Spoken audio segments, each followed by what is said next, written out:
On today's episode of the Cryptoverse, Blockchain.info announced support for both SegWit and Bitcoin Cash, opening up the choice to the 18 million wallets that are managed by their platform. All of that on today's episode of the Cryptoverse, so stay right there.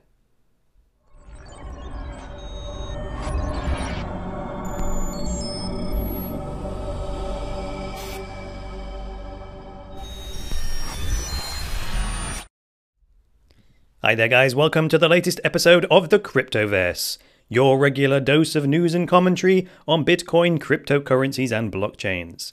I'm your host, Chris Coney. So, blockchain.info, www.blockchain.com now, but we used to call it blockchain.info because that was the website address. This is one of the most widely used Bitcoin wallets in the world, if not the most widely used. Now they claim here over 18 million wallets have been created or managed through their platform, and they have broadcast over 100 million transactions. Now this means that what blockchain.info does with their platform matters. It means because they are the wallet of choice for like the average non-technical user, and because of that, any technical change that they make to their platform, the average user doesn't understand it. And that means blockchain.info are essentially making that choice for them, which is okay, because that's the reason people choose them. So one of the main reasons people go to blockchain.info is because they want a simple user interface that hides that complexity. The flip side to that, however, is that these 18 million users may not fully understand the implications of what blockchain decide to do on their behalf. Now, I recently pointed out, for example, that on SegWit Party, which is a website, segwit.party/charts, it's a site that tracks the percentage of transactions that use the SegWit address format. And it shows that this is still only happening for about 10% of all transactions on the Bitcoin network. I also pointed out that blockchain.info probably have a lot to do with this. I mean, I use blockchain.info like I would my regular wallet. It's the one I carry around with me all the time, with a small amount of Bitcoin in it for spending anywhere that accepts it. And I noticed that even now, after SegWit has been around and been with us for months, when I click receive in my blockchain.info wallet, it doesn't create a SegWit address. So that means all the thousands and thousands of transactions per day that originate from the blockchain.info wallets, they're using the old address format and therefore taking up more block space than they need to.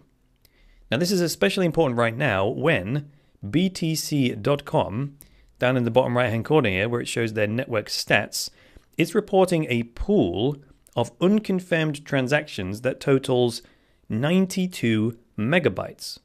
And it's been at this level for days now. And remember, average block time of 10 minutes, and 1 megabyte of transactions gets processed every 10 minutes. So, to be clear, blockchain.info failing to adopt SegWit fully into their platform is contributing to this backlog. And, well, not contributing to it exactly, but rather holding back on something that could seriously ease the problem. That's probably a fairer way of putting it. And like I said, most of their users have no idea this is going on, right? So now time for the big news. Over to the blockchain.info blog. On the 15th of November, they published this article that they're going to make two major changes to their wallet platform. The first change is to add Bitcoin Cash support by the end of the year. That's the end of 2017. And the second change is that they will be rolling out segregated witness support fully by the end of March of 2018, which they say, first quarter 2018, which I'm saying is end of March. So 18 million wallets, remember, on the blockchain platform. So this is huge. Putting the Bitcoin Cash thing to one side for just a second here, as soon as blockchain.info switch their platform to use SegWit by default, all their users will start generating SegWit addresses when they click the receive button. So this will happen automatically.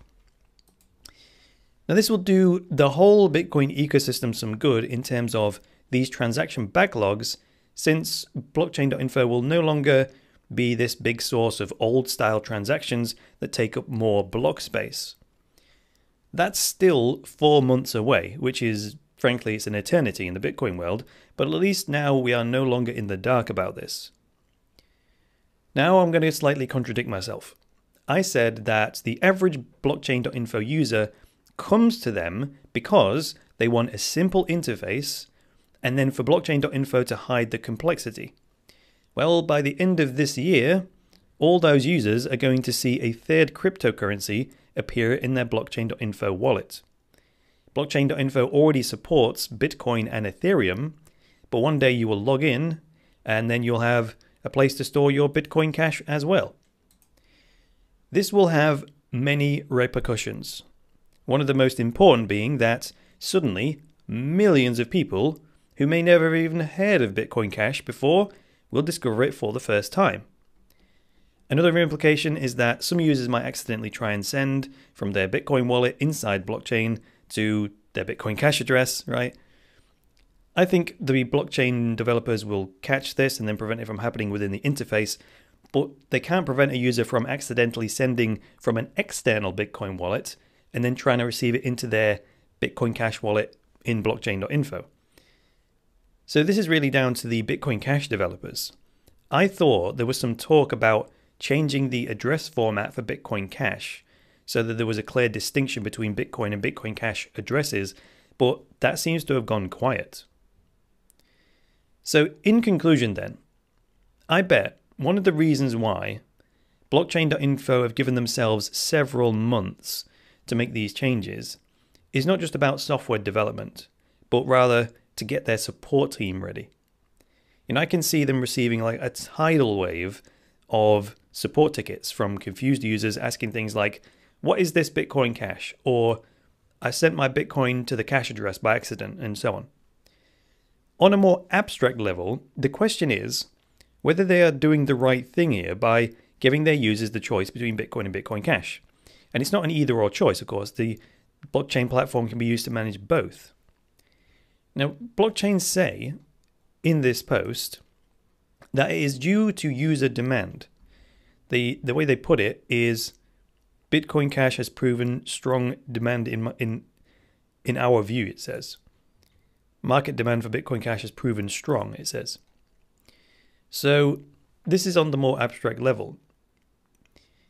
Is this responsible, right? Even though there is market demand, I've already heard people objecting on the basis that if Bitcoin Cash didn't carry the Bitcoin name, would blockchain.info be making this move?